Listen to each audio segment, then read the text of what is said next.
জুলাই সনদে স্বাক্ষর অনুষ্ঠান ঘিরে সংসদ ভবন এলাকায় শুক্রবার পুলিশের সঙ্গে সংঘর্ষে জড়ায় জুলাই যোদ্ধা নামে একটি সংগঠন। পরে এদের সঙ্গে আওয়ামী লীগের যোগসাজশ থাকতে পারে বলে মন্তব্য করেছিলেন বিএনপি নেতা সালাউদ্দিন আহমেদ। কিছু সংখ্যক ছাত্র নামধারী, সেটা ইন্টারভিউতে আমি দেখেছি, কিছু সংখ্যক উচ্ছৃঙ্খল লোক ঢুকেছে, সেটা ফ্যাসিস্ট সরকারের ফ্যাসিস্ট বাহিনী বলে আমি মনে করি। তবে এ মন্তব্যের জন্য তাকে ক্ষমা চাওয়ার আহ্বান জানান এনসিপি। আমাদের আহ্বান থাকবে তিনি তার এই বক্তব্য অবিলম্বে প্রত্যাহার করবেন এবং সেই আহত যোদ্ধা এবং শহীদ পরিবারদের কাছে ক্ষমা চাবেন।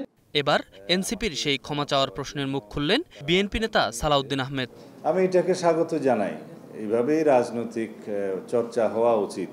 বিএনপির চেয়ারপারসনের গুলশান কার্যালয়ে গণমাধ্যমকে তিনি আরও জানান, রাজনৈতিক ফায়দা নিতেই বিএনপিকে জুলাই অভ্যুত্থানের মুখোমুখি দাঁড় করানোর চেষ্টা করছেন কয়েকটি দল। 16 বছরের ধারাবাহিক আন্দোলন সংগ্রামের ফসল, তো সুতরাং বিএনপিকে জুলাই গণ অভ্যুত্থানের বিপরীতে দাঁড় করানোর যে কোনো অপচেষ্টা আমার মনে হয় সফল হবে না।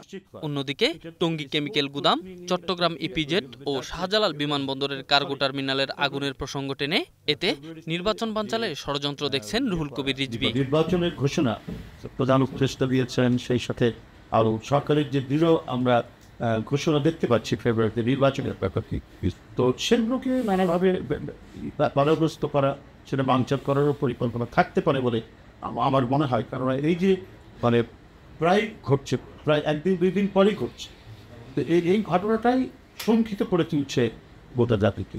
এছাড়া দেশের একটি স্থিতিশীল সরকার আসুক, পার্শ্ববর্তী দেশ তাদের কর্মকাণ্ডে তা কখনো প্রমাণ করতে পারেনি বলে মন্তব্য করেন বিএনপির এই নেতা। একটা নির্বাচনহীন অবৈধ সরকারকে তারা সবসময় সমর্থন দিয়েছে।